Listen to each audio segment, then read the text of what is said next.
Well, hey there everybody, welcome back to the channel. I'm Adam, thanks for hanging out with me again today, and in today's video is going to be answering all your questions from the request video of you guys to send in questions. So if you guys have not seen one of these before, stop, just pause the video, go get a drink, cup of tea, whatever, grab a snack, kick back and relax. This is going to take a while. These are also great to listen to while you're working on your own cars because there's not a whole lot to show. It's just answering questions. There'll be a little bit of show and tell, but not too much. Buggies are on the bench just to, give you something to look at besides this for probably an hour. So the first question comes from Michael Dorich, and unfortunately I missed Michael's question in the first and last one, so yeah, I asked him to ask it again, and he did. So my question from last time: as you look ahead, what future plans do you have for your channel? Have you ever considered doing a live broadcast building an RC car? So as far as plans go, plans are up in the air. I've realized after doing this for a while, I can make plans and I can try to get organized and get everything prepped ahead of time, and something always happens to derail those plans or set them back or whatever. Or, I get a kid in and be like, yeah, I'm going to build this next. And then I get another kid in and that one catches my eye a little bit more. And then that one gets pushed back. And then next thing you know, it's sitting on the shelf for 6 months. So planning, I'm not good at it. I can plan, I just don't ever stick to the plan. So, but I would like to keep the 2 videos a week going. I enjoy that, and I can keep up that pace fairly well. Any more than that is just, it's too much. I spend way too much time answering comments and editing and stuff like that. That's taken away from everything else. So 2 is about the most I can do.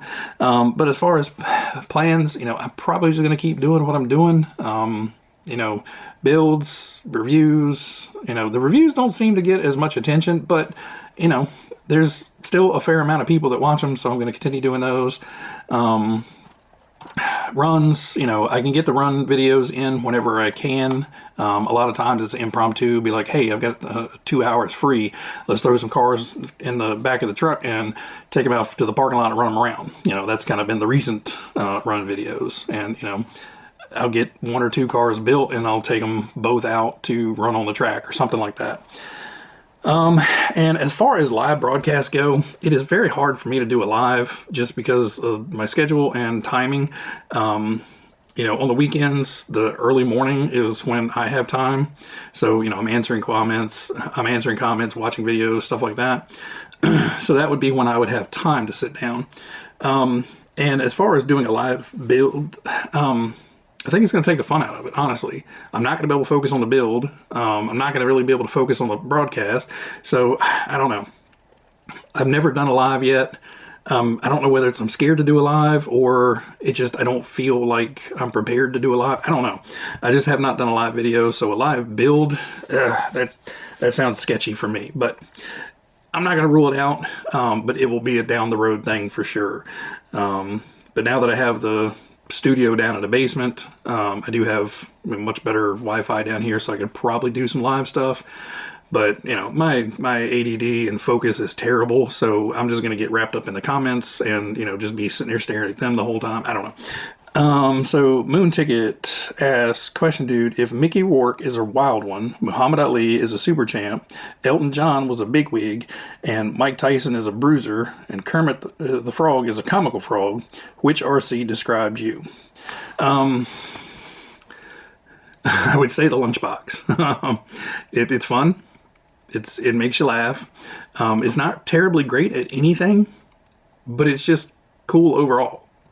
And I don't know if I'm cool overall, but it's big, it's chunky, but still gets around fairly well, and it's a great time. So I think the lunchbox is probably the quirky, chunky, weird, fun one out of the bunch. So I'm going to go with that. Dan Jazz says, what vehicle do you wish to add to the collection but probably never will? And what surprised you, and what vehicle do you have that surprised you and how much you liked it and now you can't live without it? So for the first one, more than likely it's going to be the Blazing Blazer. I have seen some come across that are not astronomical in price, but they were a little bit of a basket case. And I don't want to dive into something that rare and that hard to find parts for that is not going to be in great condition. And in great condition, I'm not going to sell a kidney to get an RC car. So unless they re-release that, I doubt if I get one of those in the collection. And, you know, I'm not terribly worried about it. You know, it's kind of one of those, for the longest time, the RC10 was kind of the holy grail of the RC cars that I have. And now I have 3 of them. And probably have more. So, you know, it's one of those things to where I'm not going to say it's never going to happen, but I doubt it's going to happen. And I'm certain I'm never going to have 3 of them. But that would be kind of the one that I would love to have, but probably never will. And what vehicle do you have that surprised you and how much you liked it and now you can't live without it? That's a really hard one. You know, there's so many great ones, but really, I don't know if there's any I couldn't live without. And, you know, that's coming from me. I'm spoiled. I have a ton. So it's really hard to choose. I would say overall, my #1 top favorite is the Lunchbox. Again, it's just a fun, zero cares type vehicle. It doesn't need a ton of upgrades. It doesn't need a super fast motor or anything. You know, a slightly peppery motor over stock, you know, a sport tuned, torque tuned, and those things are an absolute blast, and it's an immediate smile maker. It's the one I go to the most often just to put a smile on my face. You know, if I've had a long day at work or a bad day at work or something like that, and I just need to blow off steam, you know, seeing one of those right there bumbling around and ripping wheelies it's just therapy. So I would say probably that would be my go-to #1, you know, wouldn't want to give it up truck. So Canuck Chuck, have you ever thought about 3D printing an RC vehicle, a buggy, car, or crawler? What about replacement parts that are no longer available or even TPU tires? Now, I do have a 3D printer. I have a Prusa 3D printer, and I have printed a lot of different, you know, knick-knack, tchotchkes, weird things. During COVID, I printed a whole bunch of stuff, little mask relief things for the local hospital. You know, I've done a decent amount of stuff, printed some stuff for RC cars. I would like to print a truck body at some point. I have a friend who, you know, prints a lot of stuff, and, you know, that's basically his full-time passion is, you know, 3D printing the bodies, the motors, getting everything detailed, painted, and all that stuff, and looking really awesome, and he does a really good job at it. But, you know, just the time it takes to get those things set up and get them printed and glued together and sanded and painted, you know, it's just not something on the plate right now. Eventually I would like to do it. It'll possibly be for one of the little mini trucks first, just so I can try to print it all at one time or something. But, you know, as far as tires, I doubt it. You know, I've seen a lot, you know, maybe the TPU inserts for their crawlers or something, but I doubt tires. But yeah, I mean, anything's a possibility. Bryce actually sent me over a pile of Falcon printed parts that seem to be really, really tough. And, you know, I have those on hand if I do break anything on the Falcon, or if I stumble across another chassis at some point, you know, maybe I can build one up as a runner out of the 3D printed stuff. So the next one isn't really a question, but I wanted to kind of address it to help somebody else out. So Mitsuman asked, wow, a Golden Arrow t-shirt, hard to believe that thing even exists. So the t-shirts I get from redbubble.com, and Nostalgia RC has a little Redbubble shop there, and he has all kinds of stickers, t-shirts. I think he has some posters available for all different kinds of cars. A lot of Taiko, but he also has, you know, Golden Arrow, RC10, all that stuff. So the Golden Arrow shirt, the RC10 shirts, the Trinity Godzilla shirt, all those things that you've seen on here all come from Redbubble and all come from Nostalgia RC. So I'll put a link down in the description below to his little t-shirt shop, and you guys can go over and check them out. They're reasonably priced and they're quality t-shirts. I haven't had any issues with the stuff peeling, or, you know, they're very comfortable, so I do recommend them. So as one of the reasons I want to mention it is, you know, they do seem to be quality. So James asks, hey buddy, if you could ask yourself a question, what would that question be? If it was current day, I'm not even sure. if I could go back and ask myself a question, I would definitely go back and ask myself a question at 20 something and be like, what the hell do you think you're doing with your life? You know, get your stuff figured out and, you know, stop beating yourself up to make money and go make money the smart way. I would have saved a lot of abuse on my body and be in a whole lot better shape now if I'd done things differently. But then again, if I'd done things differently, I may not be in the position I am now. So who knows? But question if I could ask myself now, am I ever going to make much money off of YouTube? Seems like it's growing, but doesn't seem like the money's changing at all. So I'm still making peanuts off of, you know, a lot of work, but it's still fun. So that's why I'm doing it. I'm not really making money off of it, but the good question would be, am I ever going to make money off of it? I also ask, and what's your favorite Tamiya tire? I would say probably the oval blocks. They just look tough. They look aggressive. They work well. And, you know, they make the hotshot buggies and, you know, like the Nova Fox and all those just look tough. I really like the, you know, the ovals with the little cone spikes and everything in there. They're just cool looking tires. The other end of it would be probably the Clod tires because, you know, just getting a Clod tire in your hand is just super impressive. You know, you're just, that's a big ass tire. So probably those two are my favorites. So Lumi asks, if you could turn any one of your RC cars into a full-size car, which one would you pick? I would probably have to say the Subaru WRX rally car that I have. You know, to have that in real life would just be awesome. You know, there's monster trucks that I would like, you know, some buggies that I would like. I mean, hell, a tank would be awesome, but, you know, you're kind of limited to what you can do with a tank.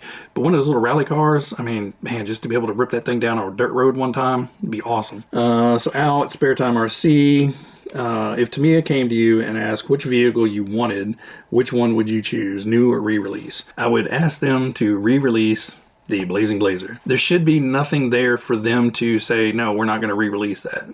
You know, it's not terribly different from, you know, the high lift trucks. You know, it's not like they, you know, it's cast metal, it's stamped steel. You know, it's not like it's reinventing the wheel to do something like that.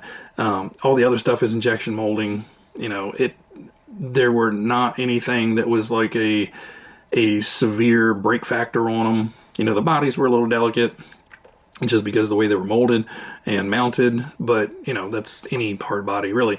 So it's not like one of the kits to where it had like catastrophic, you know, drivetrain issues or anything like that. You know, it's not a juggernaut that, you know, the gears blew up in 5 minutes, or, you know, it's not a Nissan King Cab where the rear ends just didn't hold up and the front ends broke all the time. You know, overall, it was a stout little vehicle. It's just they haven't been made in 40 years, so there's just not many of them left alive. So that would be the one I would love to see re-released. You know, it would make them bank. They would sell like crazy. And, you know, it's not something that's going to hurt the aftermarket, you know, crowd. You know, the originals are still going to be god-awful money and uber rare. So it's not like it's going to ruin that for anybody that has them. So Pete Wiley asks, my question is, what non-RC YouTube content do you watch and any favorite channels? There are quite a few non-RC related channels that I watch. There's a few Outdoors with the Morgans, Wild Wonderful Off Grid. They're kind of like some outdoorsy channels. Then I like kind of the competitive food eating guys that go around and do food challenges. Beard Eats Food, Katina Eats Kilos, or Beard versus Food, or whatever it is. Katina Eats Kilos, Randy Santel. There's a couple other ones, but those are kind of the top three that I watch fairly often. And then Vice Grip Garage is probably the one that I don't ever miss any of his videos. You know, I try not to, at least. They are longer videos, but Derek is a great guy. He seems to be exactly the way he is in videos as he is in real life, and he is as much focused on his family and doing the right thing for them as he is for, you know, building up this thing that he's created by goofing around on YouTube. So those are probably some of my top ones that aren't RC related. And there's also other ones. There's Night Shift. I love watching his videos. He does incredible dioramas with, you know, military themed tank builds and stuff like that with models. It's incredible how much time and detail he puts into those things. So those are probably some of my top ones. I'll have them listed down below in the comments. I'll try to get them all listed down there, just so if any of you guys are interested, then I'll, you know, you guys can just click over and check them out. All right, so Wayne and Ingrid from Outback RC Australia. I don't know why I can't say your channel name. It's hard to say. We've been struggling to paint our tricolor side mirrors on our Tamiya tank pool 58683 and finally got it done. If you see the box art pic, you know what it looks like. The struggle has been trying to get the colors to join up nicely. We've let the paint dry and mask with new color already, and the next morning something always goes wrong, like the Tamiya tape leaving marks or having really hard paint, harsh paint joins, etc. How would you paint them? We've had 6 attempts at one mirror. Some fails were just dust in the paint. Ingrid has made a paint booth out of a cardboard box, which has stopped the dust issue. What a little champion she is. As always, guys, thanks for watching. You know, if anybody knows these two, then they're some really swell people. But basically, the mirror is like a red, a white, and a green. So it's 3 bands across the mirror. Personally, how I would paint it would be just spray them white, let them dry, give them a day or two, and then put the Tamiya tape down and, you know, get it to where it's the right thickness for the white. And then I would just take, paint the red, and then let that dry. And then gently mask over that. You know, you don't have to be super critical, just, you know, get the edge of the tape right up to where the green is going to go on. You know, don't put it right next to it, but you know what I mean. And just mask that off so you don't get any green overspray. Spray the green, give that a little while, and then just peel the tape off and just let it dry. And then, you know, you're going to have some paint marks. You know, there's going to be ridges. Give it a day or two, and then just hit it with a couple coats of clear, and that should smooth everything out and give you a nice finish and get rid of that, you know, scratchy line feeling in there. You know, it's next to impossible to do it without having some sort of line in it. But if you paint the white on first, you know, the red should pop, the green should pop, and you're not trying to paint a lighter color over a darker color. And that would be the way I would do it. And, you know, it's a mirror. If it has a little bit of, you know, edge to it, you know, you're the only one that's ever going to notice it has an edge to it. So, you know, get it to the point to where, you know, you're comfortable enough with it and just call it a day. You know, I understand wanting to have everything perfect. Every one I set out to build, I want to get every sticker on perfect. I want to get the paint lines perfect. And so far, I've never been able to do it. There's a crooked sticker, or, you know, a wrinkle in a sticker, or a jagged paint line somewhere on all of these. They're never going to be perfect. And, you know, striving for perfection is great, but getting there is never going to happen. So, you know, just do the best you can and enjoy the process. Don't make it a frustrating, you know, pain point for you. Just get it done and move on. And then by the time you get the rest of the body done, all the stickers on that truck, the mirrors are just going to be, you know, a little tiny detail in the whole scheme of it. All right, so James from Yoda Dark Side has a lot of commentary to it, so I'm just going to read the whole thing so you guys know where he's coming from. So, question for you. I love Tamiya, but personally, they have been very underwhelming by much of their newer releases over the last few years. Many of the new models seem to have serious issues. I would even go to say as far as they are design faults. Cars like the MB-01, BT-01, TD4, etc. that require so many modifications straight out of the box. It's not hopping up, it's just basic tasks that need addressing just to make them function properly. I'm fully aware things are built to a budget, but other manufacturers seem to be able to provide far better engineering for substantially less money. A company that's been in the game for nearly 50 years is crazy that they're releasing cars like the TD4 with so many issues, and the amount of slop on the BT-01, etc. is simply shocking. Do you think they've lost their way a little bit? So he goes on, I'm fully aware that the first and foremost are a plastic model company, but it feels like they're focusing far more on the looks and the gimmicks over performance these days. Personally, I think many of the older chassis function far better than the modern stuff from a driving point now. It just feels like they're getting lazy. They still have got it in them, as the BBX looks wonderful. Can't argue with that. Maybe I'm just too hard on them and I'm just turning into a grumpy old man that's set in his ways and stuck in the past. As it stands, they have not given me any reason to hand over my hard-earned cash on anything other than since I got back into the hobby. So, yes and no. The TD4, I think, was an over-engineering flop. They tried to pack too much crap into a tiny little box, and they did it in a way that just didn't make a lot of sense. Running the battery straight up and down the chassis and having to take parts of the actual car apart to get the battery in and out was dumb. You know, if you were building a race spec car, you know, you have your, you know, 4-wheel drive on-road car, or, you know, you have your race spec car that, you know, the battery may not come out of it. You may just take it off of your race, go back to your pits, set it up on the car stand, and charge the battery right in the car. That battery may never actually leave the car. That's something, you know, maybe a functionality over form type thing that would go into something for, you know, an uber high race spec car. For your everyday Joe Blow to go out and build a Tamiya kit and have to dismantle part of the car to get the battery out was dumb. And they didn't give you enough room in the car to do everything else, like put, you know, electronics in. The servo issue that it had, the diff issue was the stupidest thing. Putting that plastic nut on there and knowing that 9 out of 10 people are going to strip that damn thing out was just dumb. And they're paying for it. I recently saw that Tamiya USA has put them on clearance, the TD2 and the TD4. And they've been on clearance for about a month or so, and they still have them in stock. So they're not selling. Nobody wants them. You know, the TD4, you know, other than its mechanical issues, was kind of a fugly little car. And the TD2 was a much better one, but still grossly overpriced for a 2-wheel drive buggy that's not race spec.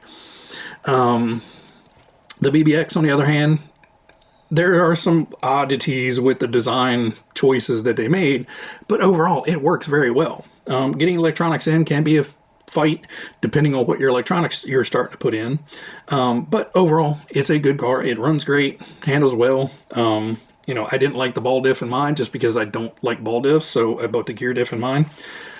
But the slop issue in the BT01, I have not built that yet. I have it here, haven't built it, but a lot of people have complained on how sloppy and wandering that car is. The MB01, mine actually ran really, really well. It had a little bit of ziggy-zaggy in the front end, or wiggle-waggle, but it's something that is acceptable for just a parking lot basher. You know, if you were trying to race it, yes, that would be frustrating to have the front end kind of wiggling around on you.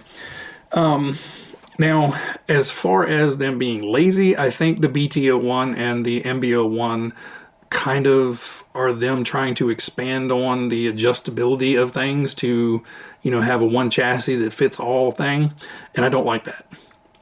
You know, a lot of people look down on the TT02 just because they have put so many cars out on the TT02 chassis, and it's not that the chassis is a bad chassis. That's why they keep pumping them out. It works well, and there's a billion hop-ups you can put on it. The only issue I have with the TT02 is, yes, there is a little bit of slop in the suspension. That's not terribly hard to get rid of, and then the steering has a lot of slop in there. And again, for $15 you can upgrade that and get rid of most of that, so that's not terrible. But I think just people are tired of it. You know, they've had so many out on the TT02, it's like, I'm not going to spend another $140 to get another TT02 chassis, you know, for a body set. And I think if their plans are that they want to keep, you know, re-releasing more and more stuff on those two chassis, especially with the slop in them, they're going to fail. You know, it's not going to be like the TT02 where there's a little bit of slop. That BT01 looks like it has a lot of mess in it. And I don't think, unless they address that and tighten things up, that one is not going to go well for them. But, you know, along the way, there have been a lot of hit and misses throughout all the companies. You know, car may have come out and looked awesome, and it was a turd as far as performance. Car may have performed awesome, but it was the ugliest thing out there on the track. Or it performed very well, and it was built of, you know, pretzel sticks and cheese, and just fell apart when you went to run it. You know, there's always been, throughout the years, since the early 80s, manufacturers trying to push and change and adapt and, you know, rework stuff to be new and edgy and sell and, you know, advance the hobby to where we're at now. And going through all that, there have been failures, and there will continue to be failures. Not every car that comes out is going to be bulletproof and, you know, top notch. They're gonna fail. It just depends on how quickly and how, you know, frustrating it is to deal with those failures.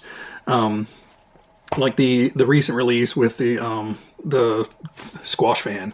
I personally hate the name. Most people don't seem to be too bothered by it, but I personally hate the name. It was like the laziest name they could come up with.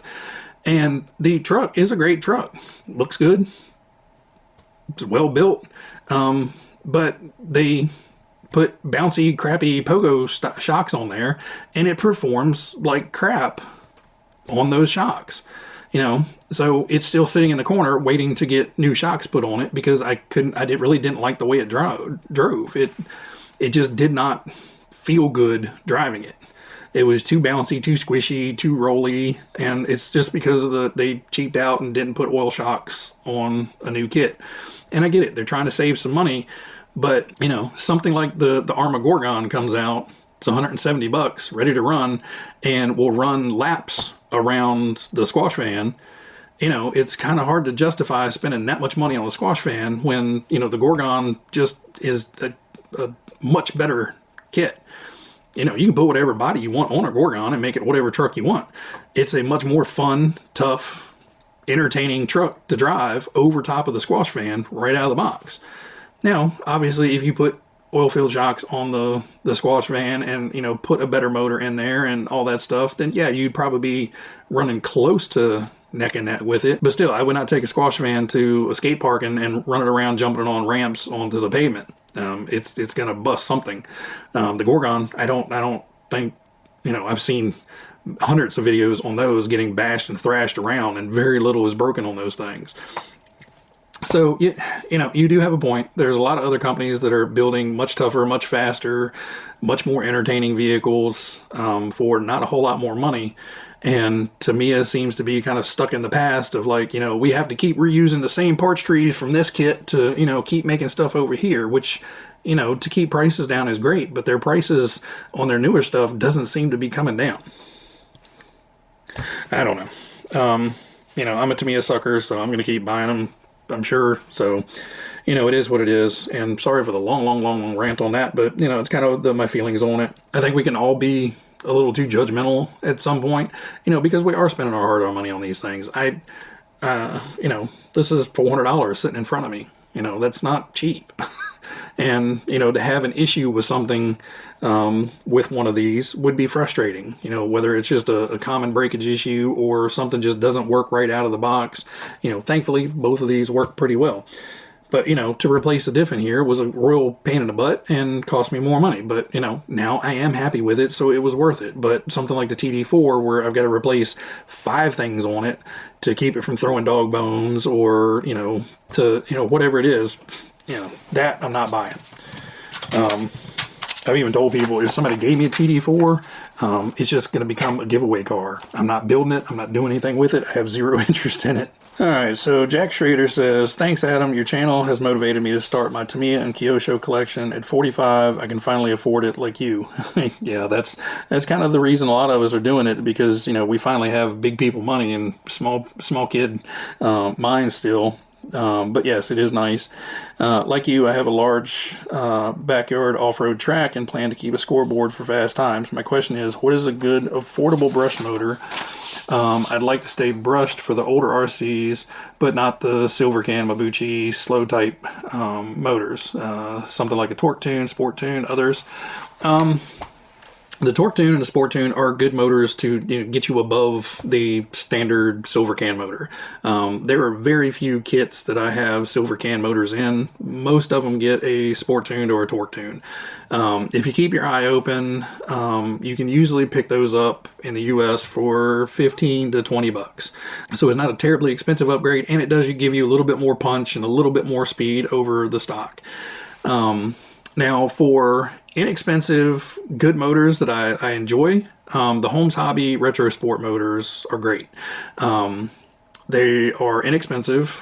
He has 15, 17, 19, 21. I think maybe it's only 4. I can't remember. I'll put it down here, but I know it's at least 15 to 21 turn motors, and they're inexpensive. Again, you're looking at somewhere between 17 and 20 bucks for each. And, if you order directly from Holmes Hobbies, you can get 4 or 5 and not pay a ton more in shipping, so it saves you some money there. They're not super blistering fast, but they are great motors. They have cooling fans built into them, and so it'll help keep the motors cooler, last longer. And I haven't had a single issue out of any of them. They run great. They don't seem to overheat. That cooling fan built into them does help out. And again, you can't really argue with a $17-20 upgrade to make your car a whole lot faster. They work great with the 1060s. I've run the 15 turn on the 1060 multiple times in different cars, both on-road and off-road. Haven't had any issues with the 1060 overheating on those. So it's a lower amp draw 15 turn, so I think you'd be fine doing something like that. The 17, 19 turns are the ones I really like. They have good speed, they have great punch, and they work great in the off-road. I have in the 2 4-wheel drive buggies, I think I have both of those have Holmes Hobby motors on them. Now this one has the Element 19. Yeah, so my Kyosho Optima has the Holmes Hobby 19 turn in it, and I love it in that. Otherwise, let's see, what's the other motor? The Reedy Radon, the 15 turn Reedy Radon. I think they have a 17 and a 19, or maybe it's a 15 and 19. Both of those seem to be decent motors. I don't have a whole lot of experience with those. I've got a couple cars with them, but they haven't had a whole lot of runtime with them. But the Holmes Hobby ones work great. Now, you can go up to they go down to like a BZ or an RZ motor in Tamiya. I haven't done those yet just because, you're starting to look at more like $30, $35 depending on where you can find them. So, for 30 bucks, I can basically get 2 Sport Tune motors and just upgrade 2 cars instead of just doing 1. So, I'm not a king of upgrades. I prefer to, get them to where they're fun and, be able to move on to something else and invest, the upgrade money from this one into purchasing this one kind of thing. So this one is from Craig over at the OAG RC, and it's a little involved, so there's a scenario and then some questions. So, hey Adam, love these videos where you just chat. There's so many questions for you. You have been sent an RC package from Bayi from a viewer from overseas. Upon opening the Bayi box, out pops an RC genie. He offers to grant you 3 RC wishes. He is very specific, and here are the 3 wish categories. He will build you a track of your RC dreams. What type of track are you wishing for? Off-road, on-road, crawler, other. So I could build an off-road track. I would say of any of those, I would wish for a really nice on-road track that I could use for both on-road and like an on-road, off-road type rally. So have just, basically a big flat track, but then have like an infield section of dirt that has like a dirt track. So you can run, kind of have like an oval, but the oval also will go into a road track. But then the infield of the oval is also like a little bit of a rally course. That would probably be a dream track for me, because there's no way I'm going to build that or have the money to have somebody else build that for me. So that would probably be the answer for that one. He will get you a fleet of racers ready for your track, but you can only pick one RC. Which are you picking to race? Well, if I'm going on the track that we just talked about, I'm probably going to go with the XV01 and, have a whole bunch of guys out there running kind of like that dirt on-road rally stage type thing. I think that would be hilarious. And especially if you did it for like a long race, make it like an hour-long race where you have to pit and change batteries, but weren't allowed to change tires, because that on-road section is going to eat up some rally block tires and, would make for some really interesting races.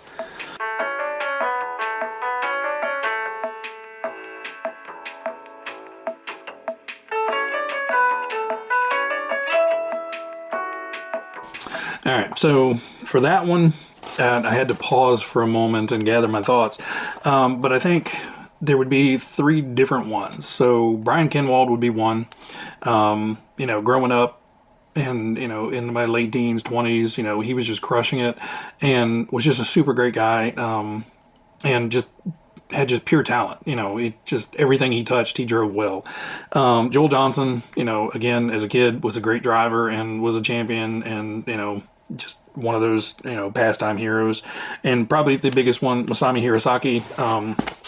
You know, again, the guy could, if it had 4 tires on it and a radio controller, you know, he could drive the hell out of it. So those would probably be the ones that I would want to drive with, and more or less just to sit there and watch them drive. You know, I would probably just be hugging the pipes all the way around the track, just staying out of their way just to watch them drive. So great question, Craig. That was very interesting. So Glenn at Riviera RC. So my question is, you have a lot of Tamiyas, from trucks to buggies, etc., and a few other car manufacturers. So including these and the newer editions of the small crawlers, what do you prefer to drive on your track or around your yard? So we've already said basically the Lunchbox is my go-to for just having fun. And buggies, really the 2-wheel drive buggies I prefer more. And you guys have seen my driving style. My driving style is awful. My driving style is throw it into the corner, slide it around the corner, and then try to get it straight again and go down the straightaway. It is exactly opposite of how you would actually want to drive, but I just love seeing a 2-wheel drive car slide into the corner, get on the gas really hard, and just chuck rooster tails around the corner, and then, you know, going down the straightaway, we figured that out. The straightaways are just to get to the corners. So I would say, you know, just in general, any 2-wheel drive buggy out on the track is going to be kind of my go-to for driving in the track. And then for stuff in the yard, any of the basher type trucks, the Arrma ones, you know, 3S, 2S, whatever, you know, get those out and just rip and tear into the yard. You know, those are the fun ones. The Typhon 3S, the Arrma Granite on 3S now, which actually I've been running that on 2S just because 3S is a little too nutty. I need to get the Kyosho Mad Van back out. You know, those are the ones that I really just enjoy just bombing around the yard, and I don't generally film those. The run videos are strictly for the channel. You know, I take the cameras out, I set them up, I run them around the track, and, you know, I would say I'm trying to drive for the camera, but I'm not. You know, I just don't have it in me. I just want to see what I want to see. So I'm sliding the car around and goofing off. You know, it does affect lap times and all that stuff. But, you know, when I want to just go out in the afternoon and run something, you know, I don't want to drag cameras with me. I don't want to try to, you know, stay within the camera frame and all that stuff. I just want to rip around and go wherever, and, you know, go from this part of the yard to that part of the yard, back here, out in the garden, out in the track, and back in the front yard. You know, I'm going to make a lap of the whole place, and I can't do that with cameras. So generally I don't record a whole lot of running video because of that. So kind of 3-part answers for that. So for just fun, the Lunchbox, something around that line, the Pajero, something, you know, anything is going to do wheelies and just be silly to watch. Track time, any 2-wheel drive buggy is going to be what I go for. And then for the yard bashing, you know, anything that's, you know, built for smashing and bashing around, I don't have to worry about. All right, so the next question is from Uncle Bob's RC. So, hey, Adam, first, another great video. Have you ever thought about going back to your early kits and ready to runs and get them around the track, even if they're all small or not fast, or even hobby grade? Track time is track time. So, yes.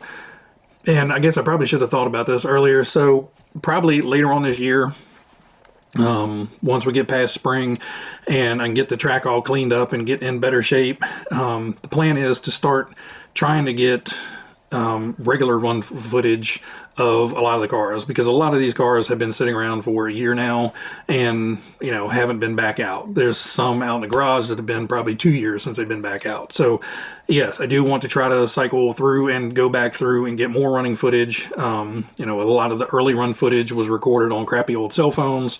So I would like to get better run footage.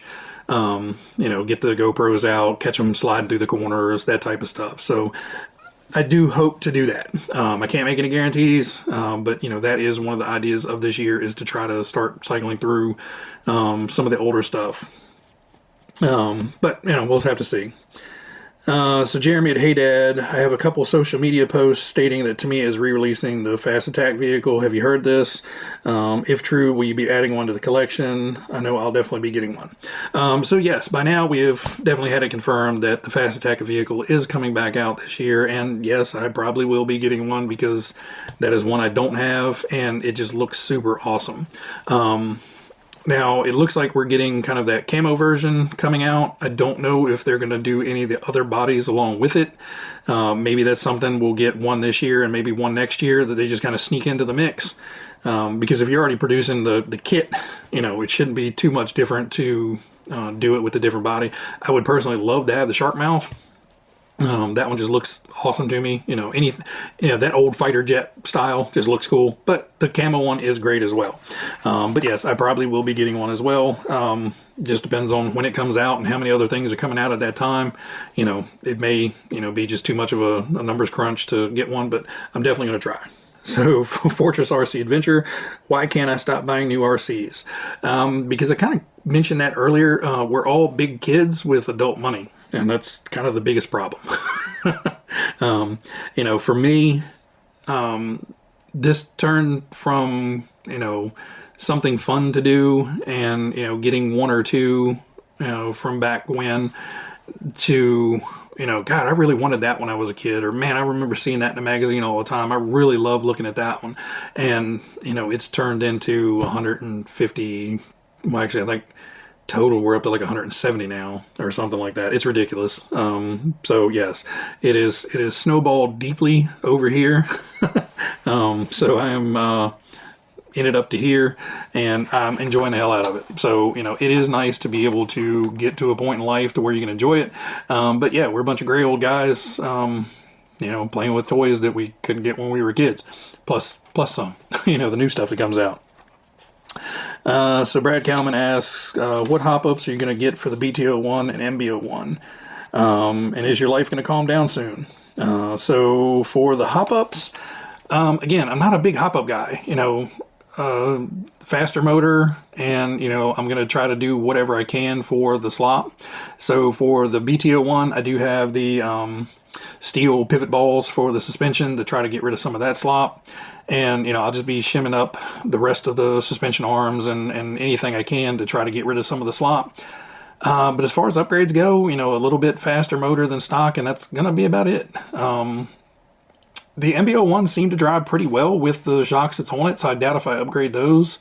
And we'll see about the BTO1. I don't know. Like I said, I haven't built that yet, so we'll cross that. If it needs the oil field dampers on it, we'll put them on there. But if it doesn't, then I'll just live with it as pogo shocks. Being on road, it's not that big of a deal, usually. So we'll see. And is life going to calm down anytime soon? Unless I die, no. I don't see anything slowing down anytime soon. I literally worked 6 days this week. You know, just not enough time in the work week to get everything done. So I don't see anything slowing down anytime soon. So the next one is by VSCI79. Good day, Addam. What would you say is something that the RC manufacturers are being lazy with and shouldn't take too much effort for them to do better? I would say market research. And I'm pointing a finger hugely at Losi, and still a little bit at Associated. Tamiya has been making money off of re-release kits for decades now. And I am sure in the last 3 years, they have made a small fortune once again off of re-release kits. They can't keep them coming fast enough.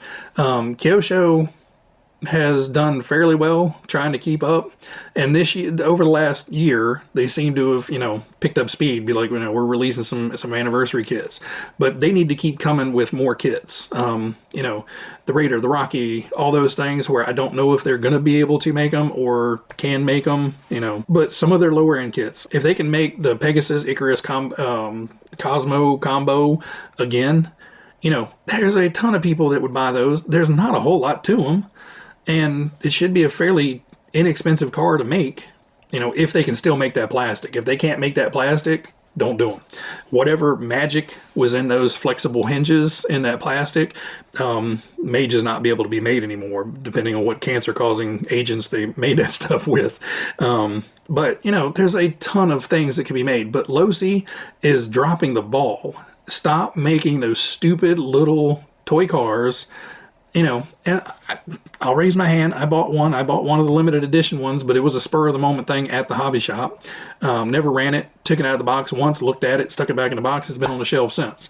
And the only reason I bought it was because it was supposed to be a limited edition thing, and then they turned around and released more of them. So they need to make their original kits, you know, buy back the licensing if they sold off the licensing, you know, reacquire whatever you need to reacquire, and make those kits, you know, double XT, triple XT, you know, the double X buggies, triple X buggies, you know, bring back those cars and you will make a butt ton of money. Same thing with Associated. Make the RC 10T. You know, you can't get good ones anymore. Everything, the chassis tore up, you know, shocks are missing, whatever, bodies are gone. You know, make new ones. People will buy them. If they haven't learned from the RC10, the clear version, the new anniversary version that sold out and like immediately, make more. I think that's where they're falling down, is they're not paying attention to the market, and they're not paying attention to what the collectors and the, you know, the little kids with big people money are actually spending their money on. You know, Associated has made some of the ugliest RC ready to runs in existence. They, you know, their kits are not bad, but God, their body style choices for their kits, and I've got pictures running here to show you the lineup of fugliness that they have made, you know, with their indescript bodies and stuff like that. And if you look at the sales of those, are like non-existent. They're stagnant. They're not selling. They're going on clearance. They're, you know, having to put them on closeout just to get them out of stock. But if you look at Kyosho, they're making a killing on those phasers. You know, it's a generic chassis for them. They can put damn near any kind of body on it, and they're selling them all the time because they're putting good looking bodies on them. You know, pay attention to what is selling and what others are doing that is successful. And, you know, I don't want everybody to be, you know, just pumping out the same kit because, you know, that's what sells. But damn, learn your lesson. Don't keep, you know, that poor RB5 body that, or chassis that they've made, you know, a dragster, a rally, a trail truck, you know, they've put that thing into everything, and they've wrapped it with some of the ugliest bodies in the world. Now, granted, the dragster in pictures looks awful. In person, it does look a little bit better, but that fugly Cayenne looking rally Baja thing, that has got to be the ugliest truck I've ever seen. Anyway, that rant's over. Sorry about that. Cash Murray asks, are you still going to rebuild your track? Yes. And what he means by that is I did have plans this winter to try to get out and tear down the big jump. The jump got much bigger than I expected the way I built it. By the time I built up the platform and got the dirt over top of it, it was just way too tall. And the way I built it, there's no good way of, you know, skimming off that top to shrink it down. So it's basically just going to have to come out. And the reason for that is, one, you guys can't see part of the track on the camera. I can't see parts of the track from where I'm standing because I have to stand at this weird angle, kind of uphill off to the side, to be able to see it come around the inside corner. And I can't see the backside of the jump. So sometimes when I land, I don't know which way I'm, you know, if it comes off the face of the jump weird, I can't really tell which way I'm going to land sometimes. So it's coming out for that reason. And the other reason is I would love to be able to get the rally cars out there and run around on the track with the rally cars. You know, I can set up some obstacles, you know, stuff to drive around on the straights. And I'm planning on building some small little flat jumps, you know, just to make that are movable so I can change up the track from time to time, without any major work. You know, I can just drag, you know, the ramp from one straight over to this straight and, you know, change things up a little bit. But yes, plan to still do that. The issue I had this winter was it just stayed soaking wet. You know, we got rain after rain after rain after rain, and then when it did finally start drying out, you know, something else was going on, you know, Christmas or something was going on, and I just couldn't get out there and actually do the work. So hopefully this summer, unfortunately it's going to be hot as hell, but hopefully I can get out there and actually get some of that stuff done. So Muzzy Rock, would you consider an outdoor mini or 1/10 both outdoor crawler setup for the channel? So the issue with the crawler area that I have is I went down and put all those big rocks down into that creek bed and leading up to the creek bed and all that stuff a few years ago. And since then, we've actually sold the property, and that is actually owned by someone else now. Now, she's a very good friend of mine, and she's basically said, you know, just go down there whenever you want. I don't care, and, you know, do whatever you want. Well, that's within reason.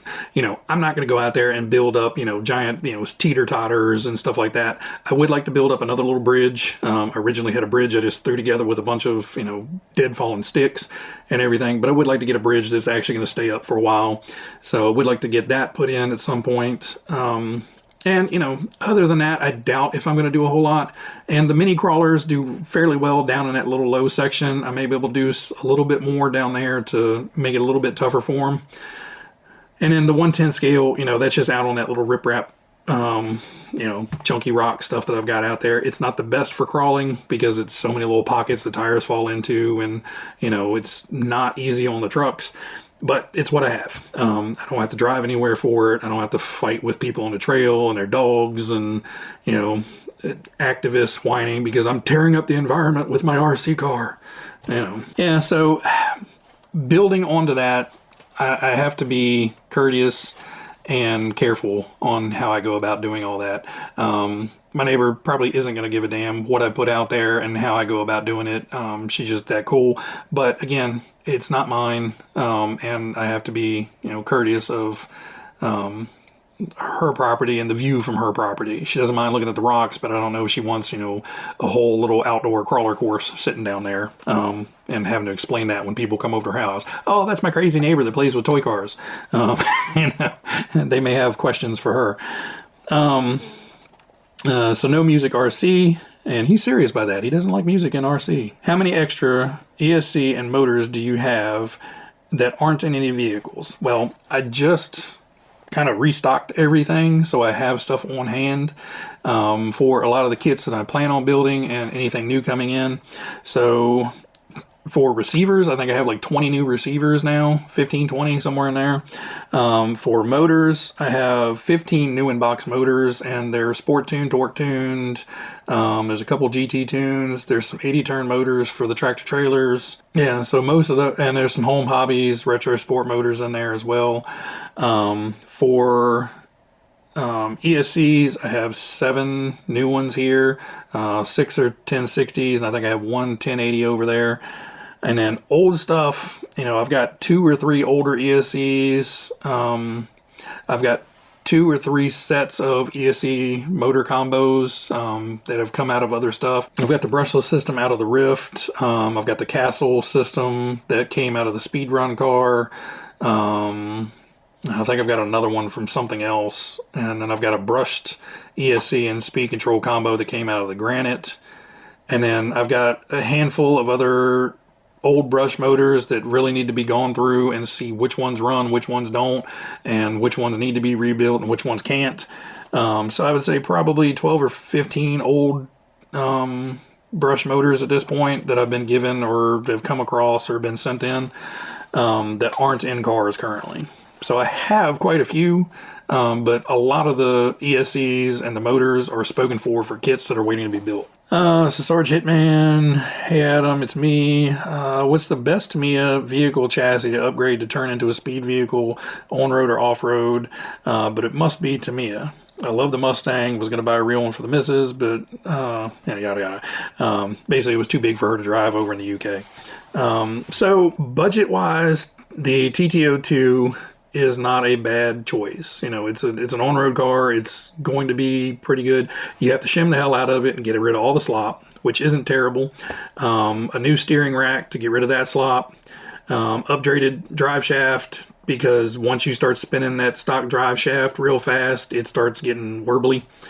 A gear set for the speed gears, an adjustable motor mount, so where you can put different pinions on and set your gear mesh better.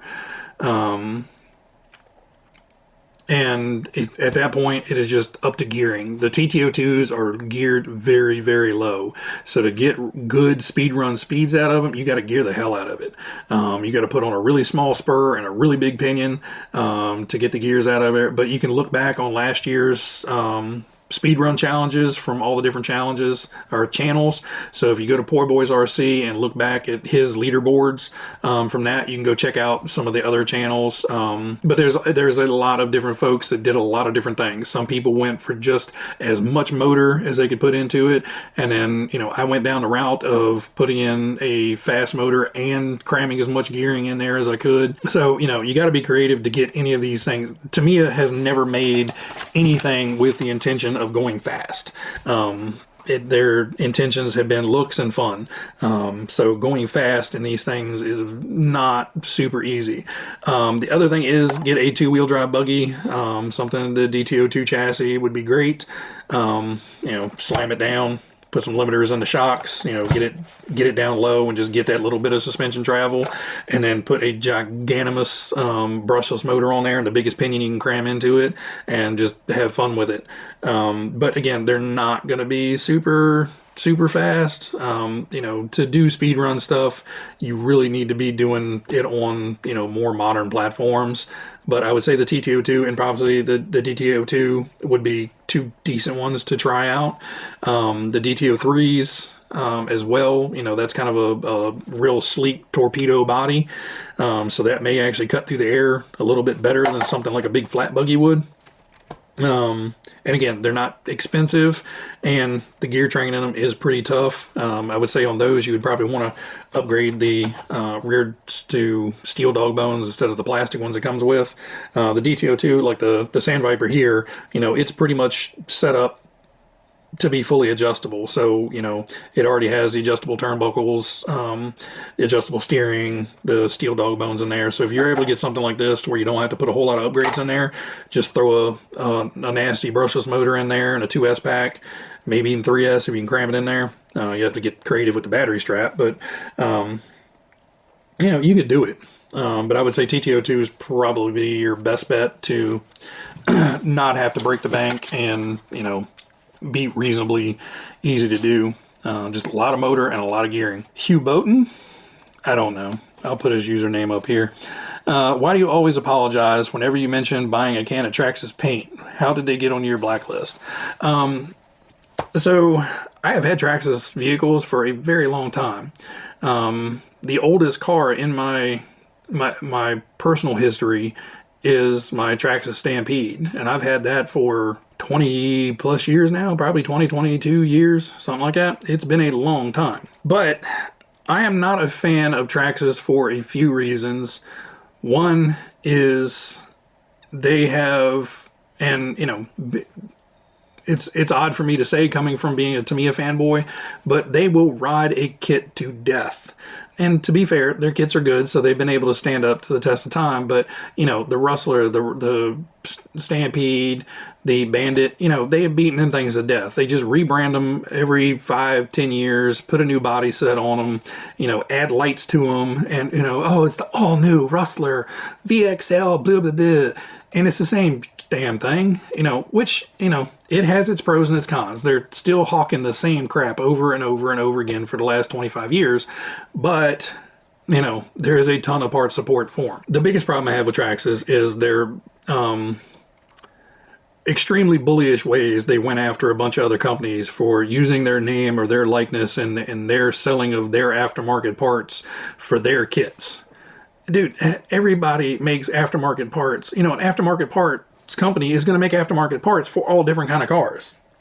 But, oh my God, you couldn't use Traxxas in their name. You can't use our name. We're going to shut your entire website down and destroy your company because we're just a bunch of jerks. I didn't like it. It didn't sit well with me. Still doesn't sit well with me. The third reason is I hate proprietary crap.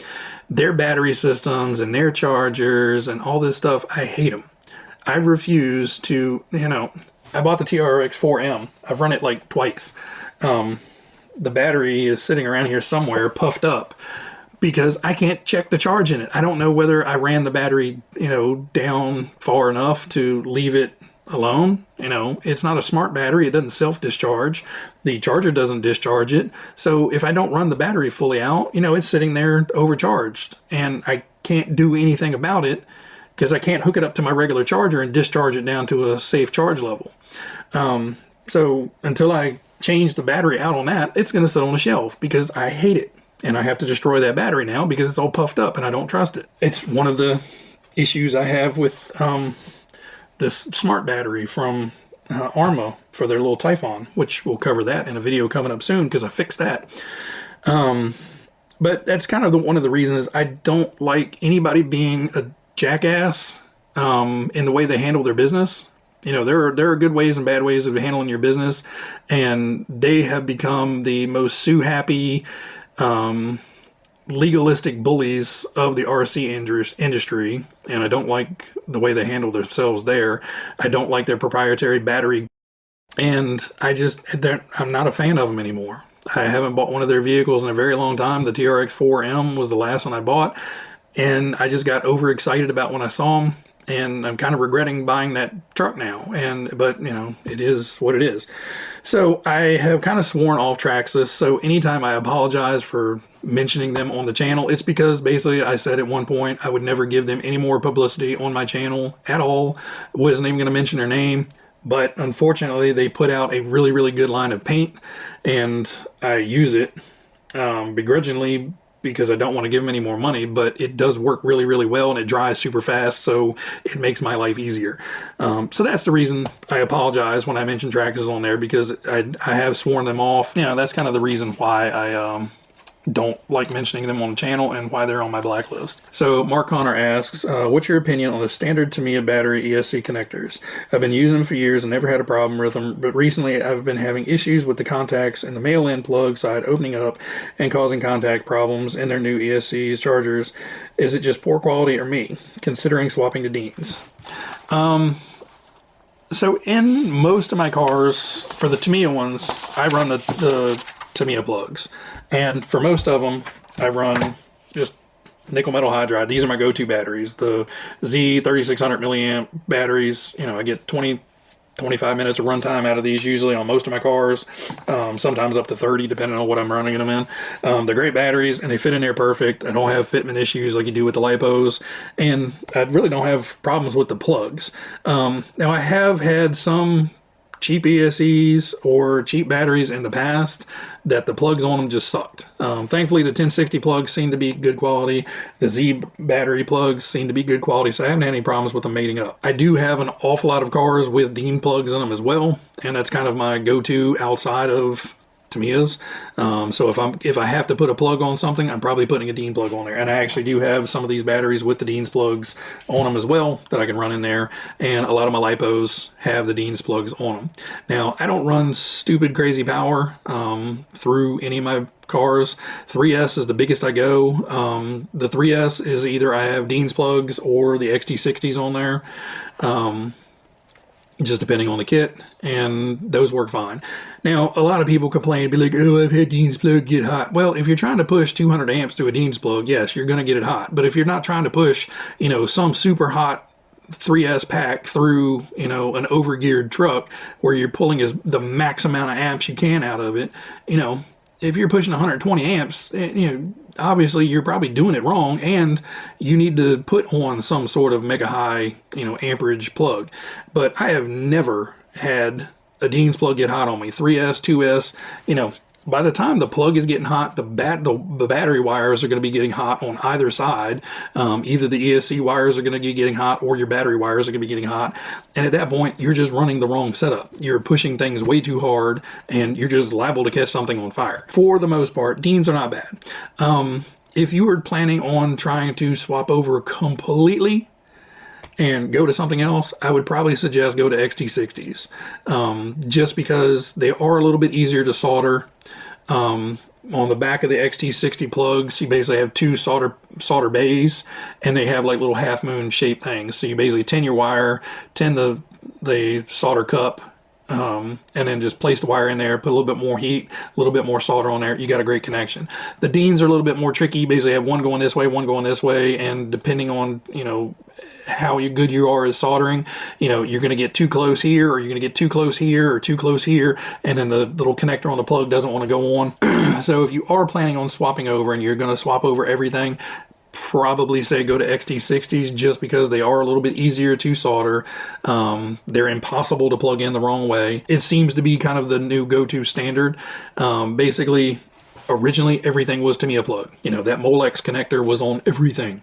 And then, you know, started getting more higher demands, lower turn motors, higher output ESCs, and the Tamiya plugs just couldn't handle that much power. That loose connection in there would cause arcing. The arcing would cause heat, and you start melting the plug, and then you melt the plug, two ends would connect, and then next thing you know, you got a smoke show and a fire. That's when everybody started going to Dean's. Dean's plugs fix most of that. The plastics on them are a much higher temperature. The connections are a much tighter connection, and you don't have that resistance and arcing that you could get with the Tamiya plugs. Problem is, again, soldering them on, getting them clean solder joints, and you know, being able to get those little connectors back onto the back of it is a little bit more difficult, but it's a good option. And then, like I said, the new kind of going from Dean's has kind of been, everybody's kind of accepted that XT60 type plug is kind of like the gold standard now of, you know, the general public. So it's either going to be the Dean's / T-plug or XT60. But again, if you're just running nickel metal hydride packs, you know, I don't really see an issue with it. And if you do notice you're getting some slop, just take a little tiny pair of needle nose pliers and just pinch the connector back together a little bit, and then, you know, make sure you can get your thing in there. And that's all you need to do, is just make sure that this side connector to the ESC is tight enough in there, and you shouldn't have a problem. But if you're going with LiPo, then, you know, you may want to upgrade, but I've run a bunch with the Tamiya connectors on LiPo 2S and not had an issue. All right, we're on the last page. So we got 3 more to go. So Joe versus RC asked the most difficult question, and I'm going to really dance around the answer. Why are women in RC cars so similar? Because they look really nice, they're fun, and can't seem to live without them. And that's as far down as the road I'm going to go on that one.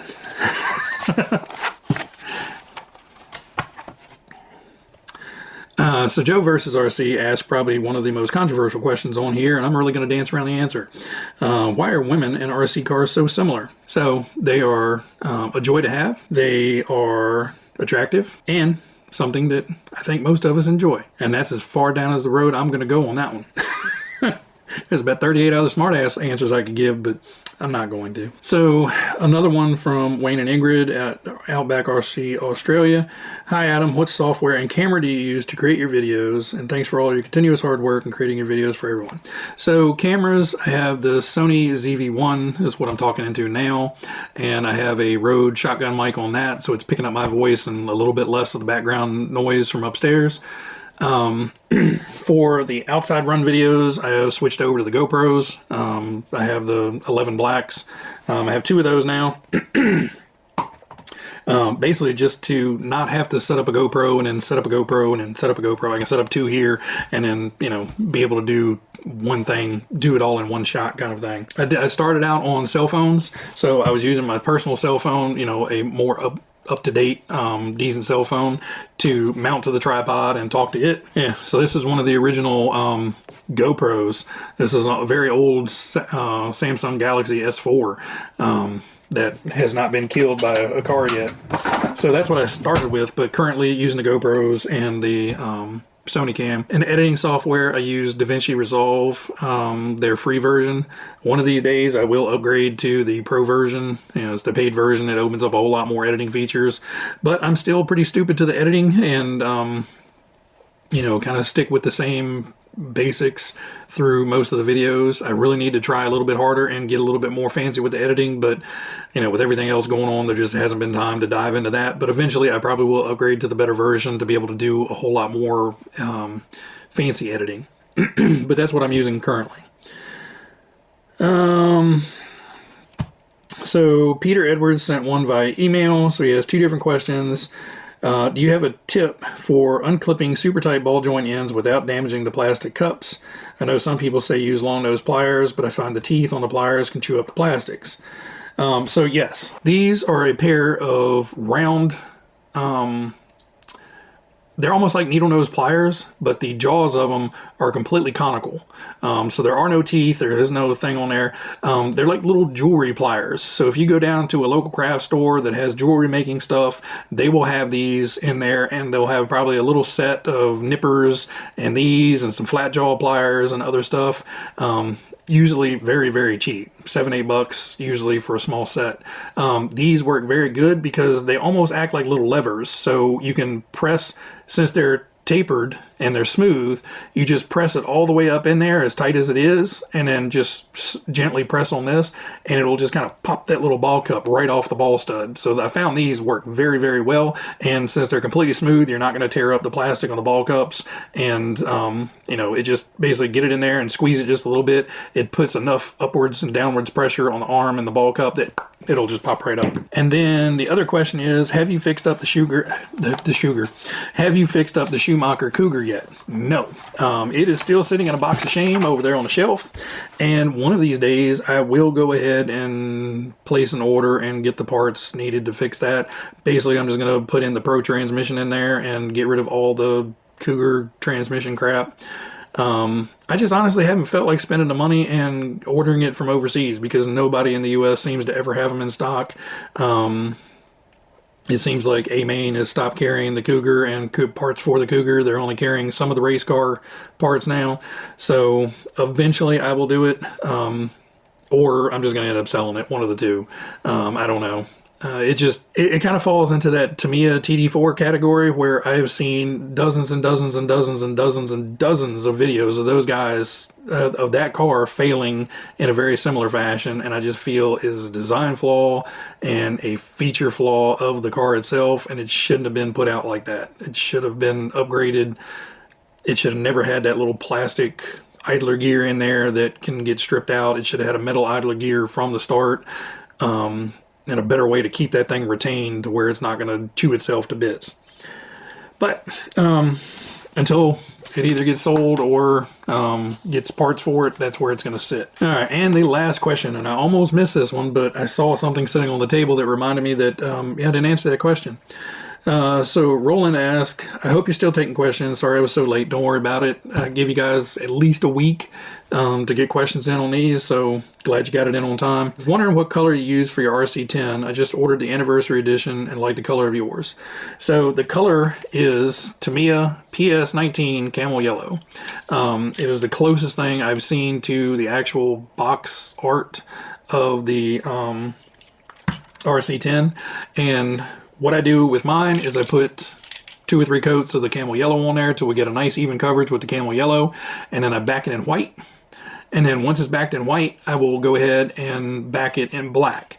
The white makes it still pop, so the camel yellow still stays that bright kind of yellowy orange look, and then the black will actually back it so when you're looking through the windows you don't see a bunch of white or yellow paint. The other reason to back it in white is when you take it outside, the camel yellow may kind of have that like glow look to it because the light coming in is bouncing around and shining back through the camel yellow to kind of make it glow, and I hate that. So I always try to back most of my colors with something else that is going to block any type of like glow coming from the body.